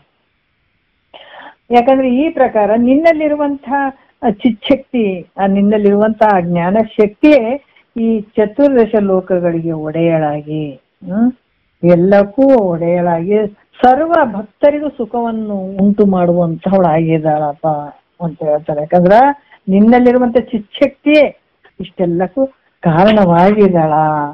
ಅದು ಎಲ್ಲಿ ಅಂತಂದ್ರ ಈಕಿ ನಿನ್ನಲ್ಲಿರುವಂತ ಈ ಪ್ರಕಾರ ನಿನ್ನ ಚಿಚ್ಚಕ್ತಿಯೇ ಚತುರ್ದಶ ಲೋಕಗಳಿಗೆ ಒಡೆಯಳಾಗಿ ಸರ್ವ ಭಕ್ತರಿಗೆ ಸುಖವನ್ನ ಉಂಟು ಮಾಡುವಂಥವಳು ಈಕಿನೇ ಆಗಿದ್ದಾಳ, ನಿನ್ನಲ್ಲಿರುವಂತ ಚಿಚ್ಚಕ್ತಿನೇ ಅನ್ನುವಂಥ ವಿಚಾರವನ್ನ ಹೇಳ್ತಾರೆ. ಅದಕ್ಕೆ ಈಗ ಸರಸ್ವತಿ, ಲಕ್ಷ್ಮಿ, ಪಾರ್ವತಿ ಎಲ್ಲದಾರ ನಿನ್ನ ರೂಪಗಳೇ. ನೀನೇ ಹಲವಾರು ರೂಪಗಳನ್ನ ಪಡ್ಕೊಳ್ತಿದಿ, ಅದು ಗೊತ್ತಾಗ್ಲಾರ್ದ ಅಲ್ಲಿ ಇಲ್ಲಿ ಅಂತ ಅಲ್ದಾಡ್ತಿದಿ. ಅದಕ್ಕ ಹೇಳ್ತಾರೆ, ಎಲ್ಲಿ ಅಲ್ದಾಡ್ತೀಯೋ ಕಸ್ತೂರಿ ಮೃಗ ಏನಾಯ್ತು ಅಲ್ಲೆಲ್ಲೆಲ್ಲಿ ಎಲ್ಲೇ ವಾಸನೆ ಬರ್ತದಲ್ಲ, ಸುಗಂಧ ಭರಿತಂತ ವಾಸನೆ ಬರ್ತದಲ್ಲ ಅಂತ, ಅದು ಸ್ವಲ್ಪ ದೊಡ್ಡದಾದ್ಮೇಲೆ ವಾಸನೆ ಬರಕತ್ತು, ಎಲ್ಲ ಕಡೆ ಅಲ್ದಾಡ್ತು. ತಿರುಗಿ ಬ್ಯಾಸತ್ತು ಬಂದು ಹಿಂಗ ಮಕ್ಕಂತು, ಹೊಟ್ಟಿ ಒಳಗ ನಾಭಿಯಿಂದ ಸುಗಂಧ ಭರಿತವಂತ ವಾಸನೆ ಬರಕತ್ತು. ಅವಾಗ ಗೊತ್ತಾಯ್ತು, ಓ ಇದು ಎಲ್ಲಿ ಇಲ್ಲ ಈ ವಾಸನೆ ಒಳಗಡೆನೆ ಅಂತ. ಅದಕ್ಕೆ ಈ ಜಗತ್ತಿನ ಇಷ್ಟೆಲ್ಲ ನಡೆದದ. ಲಕ್ಷ್ಮಿ ಬೇರೆ, ಸರಸ್ವತಿ ಬೇರೆ, ಬ್ರಹ್ಮ ಬೇರೆ, ಮಹೇಶ್ವರ್ ಬೇರೆ, ವಿಷ್ಣು ಬೇರೆ, ಅವರು ಬೇರೆ, ಇವ್ರು ನಾಮ ರೂಪ ಹಲವಾರು ರೀತಿಯಿಂದ ಗದ್ದಲಕ್ಕೆ ಬಿದ್ದಿದಿ. ಅದೆಲ್ಲ ನಿನ್ನ ಜ್ಞಾನ ಶಕ್ತಿಯ ಮತ್ತೆ ನಿನ್ನ ಚಿಚ್ಚಕ್ತಿಯಿಂದನೇ ಇವೆಲ್ಲ ತೋರಕತ್ತೇವಪ್ಪ, ತಿಳ್ಕೊ ಅಂತ ಹೇಳ್ತಾರ ಅವ್ರು. ಮತ್ತ ನಿನ್ನಲ್ಲಿರುವಂತ ಜ್ಞಾನ ಶಕ್ತಿ ನೋಡ್ರಿ, ಇದು ಎಷ್ಟು ಅದ್ಭುತ ವಿಚಾರಗಳದಾವ. ಬ್ಯಾರೆ ಎಲ್ಲಿ ಹುಡ್ಕೋಂಗಿಲ್ಲ. ನಿನ್ನ ಹೊರತು ಜಗತ್ತಿನೊಳಗೆ ಏನು ಅನ್ಯ ಇಲ್ವೇ ಇಲ್ಲ. ಅನ್ಯ ತೋರಕತ್ತದ ಅಂತಂದ್ರೆ ಭ್ರಾಂತಿಯಿಂದ ತೋರಕತ್ತದ. ಹೊರಗಡೆ ಅಲ್ಲಿ ಅದೇ ಇಲ್ಲಿ ಅದಂತ ನೀ ಏನು ತಿರುಗಾಡಕತ್ತಿದಿ, ನಿನಗೆ ಅಭ್ಯಾಸ ಆಗ್ಯದ, ಭ್ರಾಂತಿ ಆಗ್ಯದ, ಭ್ರಮೆ ತಗೊಂಡದ ನಿನಗೆ. ಅದಕ್ಕ ನಿನ್ನಲ್ಲಿರುವಂತ ಜ್ಞಾನ ಶಕ್ತಿ ಹೆಂಗೈತಪ್ಪ ಅಂತಂದ್ರ 9 ಪ್ರಕಾರವಾದ ಭಕ್ತಿ ಸ್ವರೂಪದಿಂದ ಸಕಲ ಭಕ್ತರನ್ನು ಹೊಂದ್ಕೊಂಡದ. ಇದೇ ನಿನ್ನಲ್ಲಿರುವಂತ ಈ ಜ್ಞಾನ ಶಕ್ತಿ 9 ಪ್ರಕಾರದ ಭಕ್ತಿ ಸ್ವರೂಪದಿಂದ ನಿನ್ನೊಳಗ ಹೊಂದ್ಕೊಂಡದದು. ಅದಕ್ಕ ಇಲ್ಲಿ ಕೂಡ ಹೇಳ್ತಾರ, ಎಷ್ಟನೇದಿದು 9ನೇದ್ದು ಅಂತ ಅನಿಸ್ತು. 9ನೇದ್ದು, ಶಿವನ ಕಥಗೋಷ್ಠಿಗೆ ಕಿವಿಗೊಡುವ, ಶಿವನಂಪವಳೆ ರಸನೆ ಗುಡಿಯಿಡುವ, ಶಿವಮೂರ್ತಿಗಳಂ ನೆನೆಯುತ್ತಿರ್ಪ, ಶಿವನೂಲಗದೋಳು ಸೆಲೆ ನೆಲೆಸಿರ್ಪ, ಶಿವನಲ್ಲಿಯೇ ಪರಿಚರ್ಯವನುಳ್ಳ, ಶಿವನ ಅರ್ಚನೆಯೊಳಗ ಬಿರತಿಯುಳ್ಳ, ಶಿವನ ಶ್ರೀಪದದೊಳಗೆರಕತೆಯುಳ್ಳ, ಶಿವ ಸಂಪದದೋಳು ಸುಸ್ಥಿತಿಯುಳ್ಳ, ಶಿವನಿಗೆ ತನು ಮುಖ್ಯವನರ್ಪಿಸುತ್ತ, ನವವಿಧ ಸದ್ಭಕ್ತಿಯೋಳಿಂತಿರುತ್ತ, ಭಕ್ತಿಯ ರೂಪಿಂದ ಸಂಬಿತ್ತು, ಭಕ್ತರೊಳೈದಿಹುದೆಲ್ಲ ವಸ್ತು ಅಂತ ಇಲ್ಲಿ ಏನ್ ಹೇಳ್ತಾರ. ಬಹಳ ವಿಶೇಷವಾಗಿ ಇಲ್ಲಿ ಅದ ನಿನ್ನಲ್ಲೇ ಇದೆಲ್ಲ. ಈ ಜ್ಞಾನ ಶಕ್ತಿ 9 ಪ್ರಕಾರವಂತಂದ್ರ ಶಿವ ಅಂತಂದ್ರೇನ ಪರಮೇಶ್ವರನ. ಮತ್ತೆ ಕಥ ಶಿವನ ಕಥಾ ಅಂದ್ರ ಪರಮೇಶ್ವರನ ಒಂದು ಮಹಿಮೆಯನ್ನ ಪ್ರತಿಪಾದನೆ ಮಾಡುವಂಥದ್ಕ ಶಿವನ ಕಥಾ ಅಂತ ಹೇಳ್ತಾರೆ. ಕಿವಿಗೊಡುವ ಅಂತಂದ್ರೆ ಈ ಕಥೆಗೆ ಅಂದ್ರೆ ಈ ಗೋಷ್ಠಿಗೆ ಕಿವಿಗೊಡೋದು ನಾವಂದ್ರೆ ಕೇಳುವಂಥದ್ದು. ಇದಕ್ಕೇನ್ ಹೇಳ್ತಾರ, ಶ್ರವಣ ಭಕ್ತಿ ಅಂತ ಹೇಳ್ತಾರೆ. ಕೇಳುವಂತ ನವವಿಧ ಭಕ್ತಿಗಳು ಅಂತ ಹೇಳ್ತೀವಲ್ಲ, ನವವಿಧ ಭಕ್ತಿಗಳು ಕೂಡ ಅವು ನಿನ್ನ ಜ್ಞಾನ ಶಕ್ತಿಯಿಂದನೇ ಇವು ತೋರ್ತಾವ. 9 ರೀತಿಯಿಂದ ಭಕ್ತಿ ರೂಪವಾಗಿ ಹೊರಬರ್ತಾವ, ಗೊತ್ತಾಗ್ತಾವ ನಿನಗೆ. ಇದು ಕಿವಿಯಿಂದ ಕೇಳುವಂಥದ್ದು, ಭಕ್ತನ ಪರಮಾತ್ಮನ ಒಂದು ವಿಚಾರಗಳನ್ನ ಕೇಳುವಂಥದ್ದಕ್ಕ ಏನ್ ಹೇಳ್ತಾರ, ಅದಕ್ಕ ಶ್ರವಣ ಭಕ್ತಿ ಅಂತ ಕೂಡ ಹೇಳ್ತಾರ. ಮತ್ತೆ ಇಲ್ಲಿ ಕೂಡ ಏನ್ ಹೇಳ್ತಾರ ನೋಡೋಣ. ಫಸ್ಟ್ ಶಿವನ ಮಹೇಶ್ವರನನ್ನ ಹೊಗಳೋದಕ್ಕ, ಆತನ ಸ್ತುತಿ ಮಾಡುವಂಥದ್ದು, ಹೊಗಳುವಂಥದ್ದು, ಇದಕ್ಕ ಕೀರ್ತನ ಭಕ್ತಿ ಅಂತ ಹೇಳ್ತಾರ. ಕೀರ್ತನೆ ಮಾಡುವಂಥದಕ್ಕೆ ಬಾಯಿ ಕೊಟ್ಟಿದ್ದಾನೆ ನೋಡ್ರಿ. ಬರೀ ಈ ಮಾತು ಹಾಡಿ ಹೋಗೋದಲ್ಲ, ಅಲ್ಲಿ ಸ್ತುತಿ ಮಾಡೋದು, ಕೀರ್ತನೆ ಮಾಡುವಂಥದ್ದು, ಇದು ಕೀರ್ತನ ಭಕ್ತಿ ಅಂತ ಹೇಳಿಸ್ಕೊಳ್ತವೆ. ಮತ್ತೆ ಇಲ್ಲೇನ್ ಹೇಳ್ತಾರ, ಶಿವಮೂರ್ತಿಗಳನ್ನ ನೆನೆಯುತ್ತಿರ್ಪ, ಈ ಮೂರ್ತಿಗಳನ್ನ ಶಿವನ ಒಂದು ಮೂರ್ತಿಯನ್ನ ಯಾವಾಗ್ಲೂ ಮನಸ್ಸಿನಲ್ಲಿ ನೆನೆಯುವಂಥದ್ದು ಸ್ಮರಣ ರೂಪ ಭಕ್ತಿ ಅಂತ ಕೂಡ ಹೇಳ್ತಾರ. ಮತ್ತೆ ಇಲ್ಲಿ ಶಿವನ ಸಭೆಯಲ್ಲಿ ಚೆನ್ನಾಗಿ ವಾಸವಾಗಿರುವಂತ ಶಿವನಲ್ಲಿಯೇ ಮತ್ತೆ ಅಲ್ಲಿ ಸೇವೆ ಉಳ್ಳಂಥದ್ದು. ಯಾಕಂತಂದ್ರೆ ಆತನ ಒಂದು ಪಾದ ಸೇವೆ ಮಾಡುವಂಥದ್ದು ಕೂಡ ಅಲ್ಲಿ ಪಾದ ಸೇವನ ರೂಪ ಭಕ್ತಿ.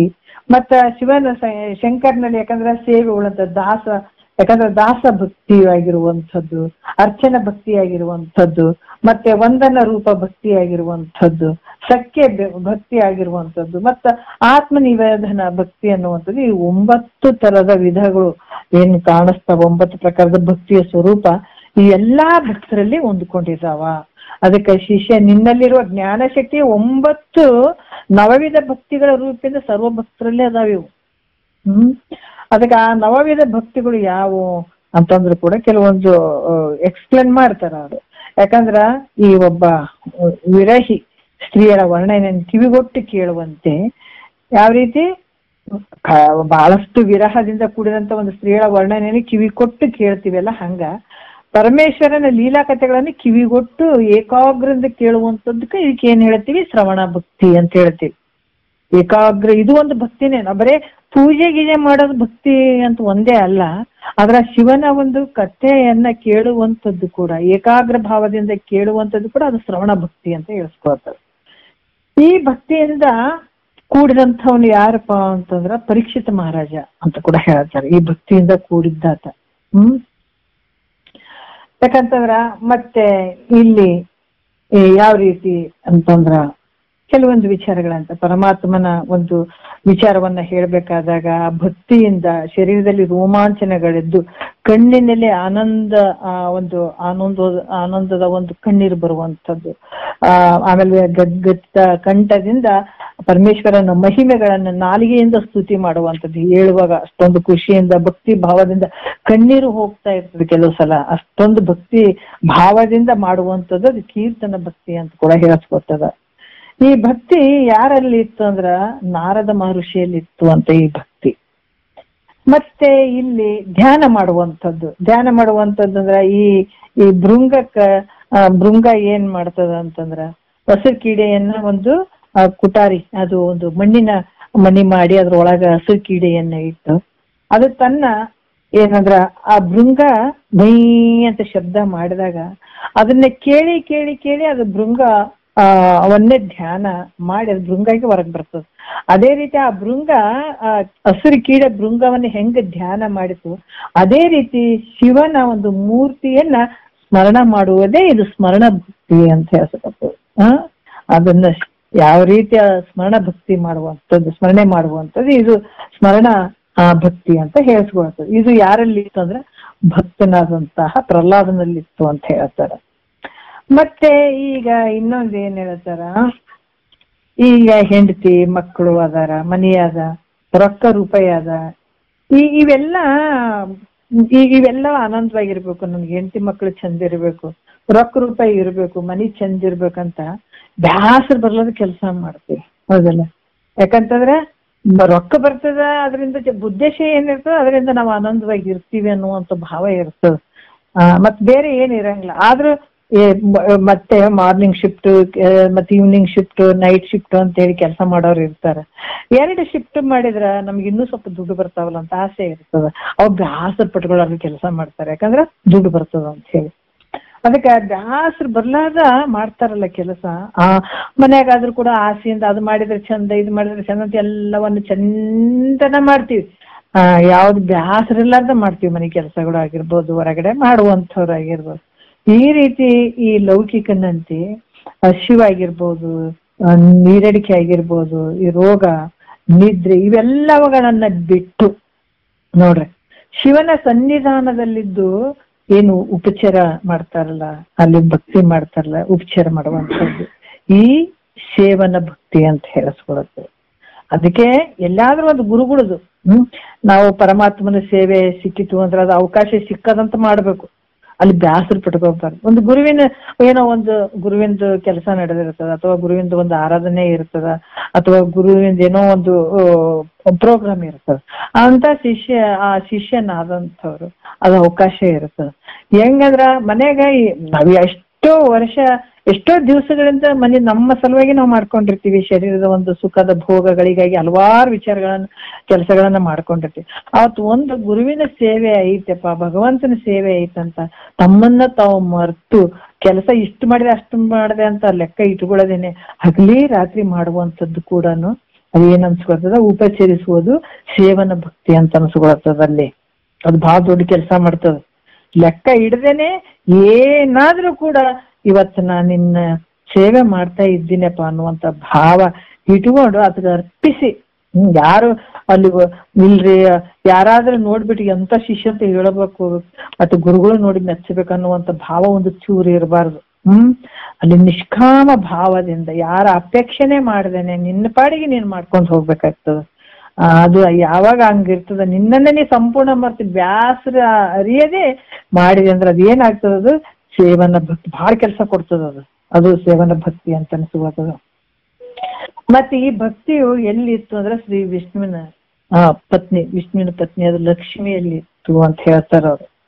ಯಾಕಂತಂದ್ರ ಅಲ್ಲಿ ಸಿಂಹಾಸನದಲ್ಲಿ ಕುಳಿತುಕೊಂಡು ಸಭೆಯನ್ನು ರಚನೆ ಮಾಡುವ ರಾಜನಿಗೆ ನಮ್ರ ಸ್ವಭಾವದಿಂದ, ಯಾಕಂತಂದ್ರ ಬಹಳ ಈಗ ಸಿಂಹಾಸನದ ಮೇಲೆ ಬಂದಂತ ರಾಜನಿಗೆ ನಮ್ರ ಭಾವದಿಂದ ಈ ರಾಜನಿಗೆ ಏನ್ ಕೊಡ್ತಾರ, ರಾಜೋಪಚಾರಣಗಳನ್ನ ಹೆಂಗ್ ಮಾಡ್ತಾರ ಅದೇ ರೀತಿ ಸೇವಕನಂತೆ ಕಾಯ ವಾಚ ಮನಸ್ಸ ಈ ತ್ರಿಕರಣಗಳಿಂದ ಈ ರೀತಿ ಉಪಚಾರ ಮಾಡುವಂಥದ್ದು. ಮತ್ತ ಶಿವನ ಚರಣಾರವಿಂದದಲ್ಲಿ, ಶಿವನ ಒಂದು ಪಾದಾರವಿಂದದಲ್ಲಿ, ಚರಣಾರವಿಂದದಲ್ಲಿ ಕಿಂಕರ ಭಾವದಿಂದ ಇರುವಂಥದ್ದು. ಅಲ್ಲಿ ಯಾವ ಅಹಂಕಾರಗಳಿಗೆ ಅವಕಾಶ ಇಲ್ಲ. ಲೌಕಿಕದಲ್ಲಿ ಅಹಂಕಾರ, ನಾನು ದೊಡ್ಡ ಅಧಿಕಾರ ಇದ್ದೀನಿ ಅನ್ಬೋದು, ದೊಡ್ಡ ಪ್ರಧಾನಮಂತ್ರಿ ಇದೀನಿ, ನಾ ದೊಡ್ಡ ಮಿನಿಸ್ಟರ್ ಇದೀನಿ ಅಂತಂದ್ರ ಇಲ್ಲಿ ದೇವ್ರ ಹತ್ರ ಅಥವಾ ದೇವ್ರ ಹತ್ರ ಆಗಿರ್ಬೋದು, ಒಬ್ಬ ಸದ್ಗುರುವಿನ ಹತ್ರ ಇಂಥದೆಲ್ಲ ನಡೆಯಂಗಿಲ್ಲ. ಮಾಡಬಾರ್ದು.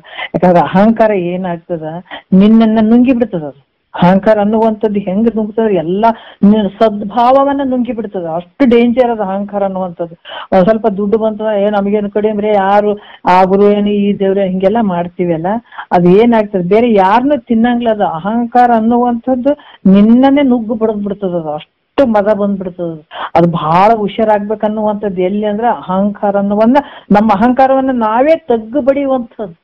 ಅದಕ್ಕೆ ಗುರುವಿಗೆ ಸಾಷ್ಟಾಂಗ ನಮಸ್ಕಾರ ಯಾಕೆ ಮಾಡ್ಬೇಕು? ಗುರುಪಾದ ಸೇವೆಯನ್ನು ಒಲವಿಂದ ಮಾಡಿದ. ಗುರುಪಾದ ಸೇವೆ ಯಾಕೆ ಇಟ್ಟಾರಂದ್ರ ನಿನ್ನ ಅಹಂಕಾರ ಬಗ್ಗು ಬಡಿಯುವಂಥದ್ದು.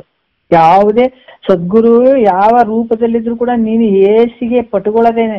ಯಾಕಂದ್ರ ಕೆಲವ್ರು ಮಹಾತ್ಮರು ಹೇಳ್ತಾರ, ನಿನಗ ಏನಾದ್ರೂ ನಮ್ಗ ಹೊಟ್ಟೆ ಸರಿ ಇಲ್ಲಪ್ಪ, ಅನಾರೋಗ್ಯ ಬಂದಾಗ ಅಲ್ಲಿ ಮೋಷನ್ ಅದೆಲ್ಲ ಆಗಿರ್ತದ, ತನ್ನ ಒಂದು ಬಟ್ಟೆಯ ಮೇಲೆ ಆದ್ರೂ ಕೂಡ ನಾತ ಏಸಿಗೆ ಪಟ್ಕೊಳತಾನೆ ಅನ್ನೋದ್ರ, ಇಲ್ಪ ನನಗೆ ಹಿಂಗಾಯ್ತು ಅಂತ ಹೋಗಿ ಕ್ಲೀನ್ ಆಗಿ ತೊಳ್ಕೊತಾನ.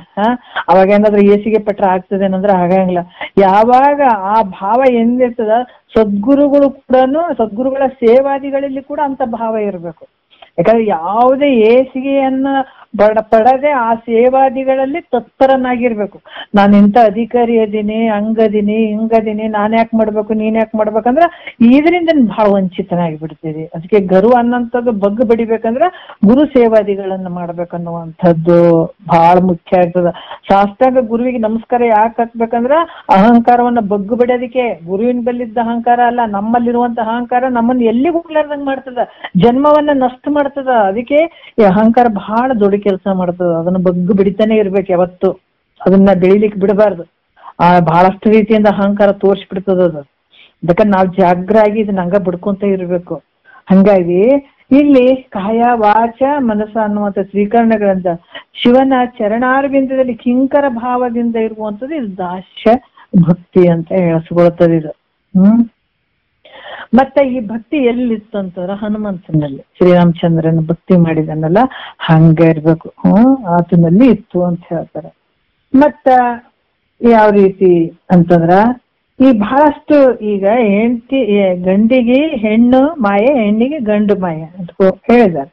ಅದಕ್ಕೆ ಬಹಳಷ್ಟು ಚಂದ ಇರುವಂತ ಒಂದು ಹೆಣ್ಮಗಳು ಆತನ ಕಂಡ ತಕ್ಷಣನೇ, ತನ್ನನ್ನು ಕಂಡ ತಕ್ಷಣ ಆಕೆ ಮೋಹ ಮಾಡ್ಲಿ ಅಂತ ತಿಳ್ಕೊಂಡು ಒಬ್ಬ ವ್ಯಕ್ತಿ ಕಾಮದಿಂದ ಕೂಡಿದಂತ ತನ್ನ ಶರೀರವನ್ನ ಅಲಂಕಾರ ಮಾಡ್ಕೋತಾನ, ಆಕೆ ನನ್ನನ್ನ ಮೋಹ ಮಾಡ್ಲಿ ಅಂತ ಹೇಳಿ.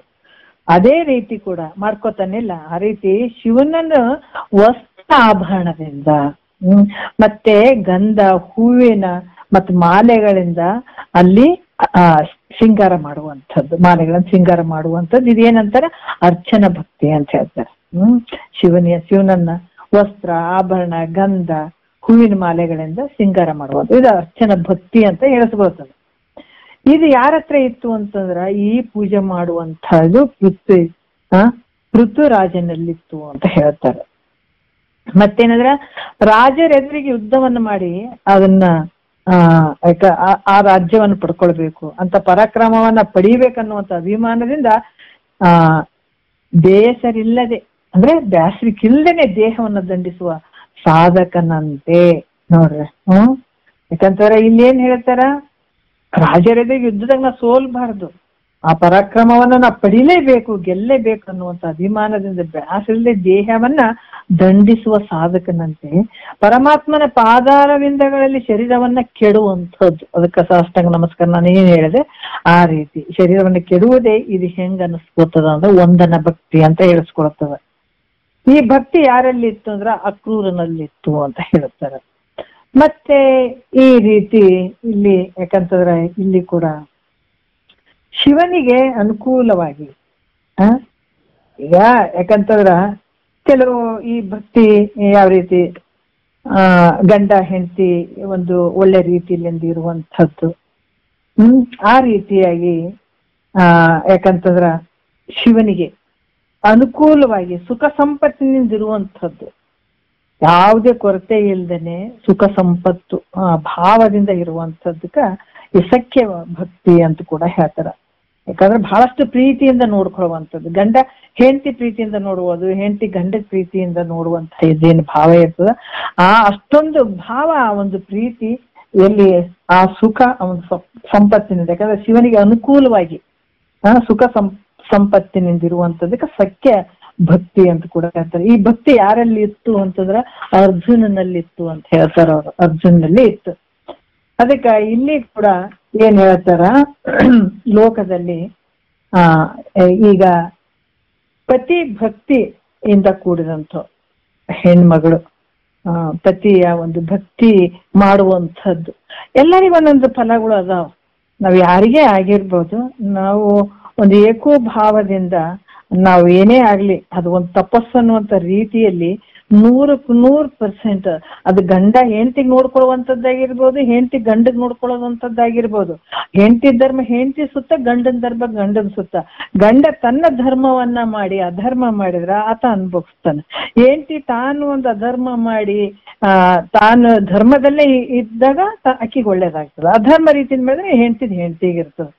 ಅದಕ್ಕೆ ಪತಿಯನ್ನ ಭಕ್ತಿಯುಕ್ತವಾಗಿ ಅಲ್ಲಿ ಸೇವಾದಿಗಳನ್ನ ಮಾಡಿದಾಗ ಖಂಡಿತ ಆಕಿಗೊಂದು ಆ ಸಿದ್ಧಿ ಪ್ರಾಪ್ತಿ ಆಗ್ತದೆ. ಗಂಡ ಹೆಂಡತಿ ಮೇಲೆ ಇರುವಂತ ಭಾವನೂ ದೃಢ ಇರ್ಬೇಕು, ಒಳ್ಳೆ ಭಾವ ಇರ್ಬೇಕು, ಯಾವುದು ಒಂದು ಕಲ್ಮಶ ಇರಬಾರ್ದು. ಹೆಂಡತಿ ಕೂಡ ಗಂಡನ ಮೇಲೆ ತನ್ನ ಭಾವಕ್ಕನುಗುಣವಾಗಿ ಪೂರ್ಣ ರೂಪದಿಂದ ಸೇವಾದಿಗಳನ್ನ ಹೆಂಡತಿ ಕೂಡ ಮಾಡ್ಬೇಕು. ಈ ರೀತಿ ಮಾಡಿದಾಗ ಏನಾಗ್ತದೆ ಅಂದ್ರೆ ಅಲ್ಲಿ ಒಂದು ಸಿದ್ಧಿಗಳು ಪ್ರಾಪ್ತಿ ಇರ್ತಾವ. ಅದು ಒಂದು ತಪಸ್ಸು, ಯಾವುದೇ ಮಾಡ್ಲಿ ಅದು ಒಂದು ಭಾವ ಇಟ್ಟು ಮಾಡುವಂಥದ್ದು. ಆ ಪತಿವ್ರತ ಸ್ತ್ರೀಗಳು ತನ್ನ ದೇಹ, ಯಾಕಂತಂದ್ರ ಯಾವ ರೀತಿ ಆ ಗಂಡನಿಗೆ ಆ ಒಂದು ಭಕ್ತಿಯುತವಾಗಿ ಆಕೆ ಸೇವೆಗಳನ್ನ ಮಾಡ್ತಾಳ. ಯಾಕಂದ್ರೆ ಆ ರೀತಿ ಶಿವನಿಗೆ ಕಾಯ ವಾಚ ಮನಸ್ಸಿನಿಂದ ದ್ರವ್ಯ ಇರ್ಲಿ ಅಥವಾ ಪ್ರಾಣ ಮನಸ್ಸು ಮೊದಲಾದವುಗಳನ್ನು ಕೊಡುವಂಥದ್ದು ಏನಂದ್ರೆ ಆತ್ಮನಿವೇದನ ಭಕ್ತಿ ಅಂತ ಕೂಡ ಹೇಳ್ತಾರಲ್ಲಿ. ಈ ಭಕ್ತಿ ಎಲ್ಲಿತ್ತಂದ್ರ ಬಲಿ ಚಕ್ರವರ್ತಿಯಲ್ಲಿ ಇತ್ತು. ಯಾಕಂದ್ರ ವಿಷ್ಣು ಮತ್ತೆ ಇದ್ರ ರೂಪ ಆಗಿ ಬಂದಾಗ, ವಾಮನ ಅವತಾರ ಆಗಿ ಬಂದಾಗ ಆತ ನೀನ್ ಕೇಳಿದಂತ ನಾನು ಹೇಳಿದಂಥದ್ದು ಕೊಡ್ಬೇಕು ನನಗಂತ ಹೇಳಿದಾಗ, ಆಯ್ತು ನೀ ಏನ್ ಕೇಳ್ತಿದಿ ಕೇಳು ಅಂತ ಹೇಳ್ತಾರ. ರಾಕ್ಷಸರ ಗುರುವಾದಂತ ಶುಕ್ರಾಚಾರ್ಯ ಹೇಳ್ತಾರ, ಬೇಡ ಬೇಡ ಅಥವಾ ವಿಷ್ಣುವಿನ ಅವತಾರ ಈ ತರ ಆಗಿ ಬಂದಾನ, ನಿನ್ನ ನಾಶ ಮಾಡ್ತಾನ, ಕೊಡ್ಬೇಡ ಅಂತ ಹೇಳ್ತಾನ. ಆದ್ರ ರಾಕ್ಷಸರ ಒಂದು ಬಲಿ ಚಕ್ರವರ್ತಿ ಅಸುರನಾಗಿದ್ದಂತ ಬಲಿ ಚಕ್ರವರ್ತಿ ಇಲ್ಲ ನಾನು ಮಾತು ಕೊಟ್ಟಿದ್ದೀನಿ ಅಂದ್ರೆ ನಾನು ಯಾವತ್ತೂ ತಪ್ಪಂಗ್ಲ ಅಂತ ಹೇಳ್ತಾನ. ಹೇಳಿದಾಗ ಅವಾಗ ಆ 3 ವಿಚಾರಗಳನ್ನ ಕೇಳ್ತಾನ. ನನಗ 3 ಪಾದ ಇಡುವಷ್ಟು ಜಾಗ ಕೊಡು ಅಂತ ಕೇಳಿದಾಗ ಆಯ್ತು ಕೊಡ್ತೀನಿ ಅಂತ ಒಪ್ಕೊಂಡ್ ಬಿಟ್ಟಿದ್ದಾಯ್ತ. ಅವಾಗ ಅಂತ ಹೇಳ್ತಾನ, 1 ಪಾದ ಎಲ್ಲಿ ಇರ್ಲಿ ಅಂದ್ರೆ ಬ್ರಹ್ಮಾಂಡ, ಇದು ಭೂಮಿ ತೋರಿಸ್ತಾನ, ಇದು ಕಾಲ್ ಅಲ್ಲಿ ಇಟ್ಟು ಬಿಡ್ತಾನ, ಅದು ಬ್ರಹ್ಮಾಂಡ ಎಲ್ಲ ತುಂಬಿ ಬಿಡ್ತದ. 1 ಪಾದ ಇನ್ನೊಂದ್ ಪಾದ ಎಲ್ಲಿ ಇರ್ಲಿ ಅಂದ್ರ ಮ್ಯಾಲ ಆಕಾಶ ತೋರ್ತಾನ, ಅಲ್ಲೊಂದ್ ಪಾದ ಇಡ್ತಾನ, ಆಕಾಶ ಎಲ್ಲ ತುಂಬಿ ಬಿಡ್ತದ. ಇನ್ನೊಂದ್ ಪಾದ ಎಲ್ಲಿ ಇಲ್ಲಿ ಅಂದಾಗ ನನ್ನ ತಲೆ ಮೇಲೆ ಇಡ ಅಂತ ಹೇಳ್ತಾನ. ಅವಾಗ ಆ ಪಾದವನ್ನ ಆ ಬಲಿ ಚಕ್ರವರ್ತಿ ತಲೆ ಮೇಲೆ ಇಟ್ಟು ತೋರ್ಸ್ ಬಿಡ್ತಾನ ವಿಷ್ಣು. ಹಂಗಾಗಿ ಇಲ್ಲಿ ಏನ್ ಹೇಳ್ತಾರ, ಬಹಳಷ್ಟು ಭಕ್ತಿಯಿಂದ ಕೂಡಿದ್ದ ಬಲಿ ಚಕ್ರವರ್ತಿ ಅಂತ ಕೂಡ ಹೇಳ್ತಾರೆ. ಈ ರೀತಿ ನಿನ್ನಲ್ಲಿರುವ ಈ ಸಂಮಿತೆ, ನಿನ್ನಲ್ಲಿರುವಂತಹ ಜ್ಞಾನ ಶಕ್ತಿಯೇ, ನಿನ್ನಲ್ಲಿರುವಂತ ಚಿಚ್ಚಕ್ತಿಯೇ 9 ಪ್ರಕಾರವಾದ ಭಕ್ತಿಯ ಸ್ವರೂಪದಿಂದ ಇದು ಯಾವತ್ತು ಭಕ್ತರಲ್ಲೇ ಅದಾವ, ಅದು ನಿಮ್ಮಲ್ಲೇ ಅದಾವ. ಅದು ಯಾವಾಗ್ಲೂ ನಿಮ್ಮ ಹತ್ರನೇ ಕೂಡಿಕೊಂಡವ, ಮತ್ತು ಹೊರಗೆಲ್ಲೂ ಇಲ್ಲ. ಎಷ್ಟು ಅದ್ಭುತವಾಗಿ ನಿನ್ನಲ್ಲಿರುವಂಥದ್ದೇ ಇಷ್ಟು 9 ಪ್ರಕಾರವಾದಂತಹ ಭಕ್ತಿಯ ಸ್ವರೂಪದಿಂದ ಯಾವತ್ತು ಭಕ್ತರಲ್ಲಿ ಕೂಡಿಕೊಂಡಿರುವಂಥದ್ದು ನಿನ್ನಲ್ಲಿರುವಂತ ಜ್ಞಾನ ಶಕ್ತಿಯೇ ಅಂತ ಹೇಳ್ತಾರೆ. ಮತ್ತೆ ನಾಳೆ 10ನೇ ನುಡಿಯಿಂದ ಮಾತಾಡೋಣ. ಬಹಳ ವಿಶೇಷವಾದಂತ ವಿಚಾರಗಳು ಅದಾವ, ನಾಳೆ ಮಾತಾಡೋಣ. 1-2 ಮದ್ದು ಗುರುಗಳು ಪಾದಕ್ಕೆ ಅರ್ಪಿಸಿ ಹರವ.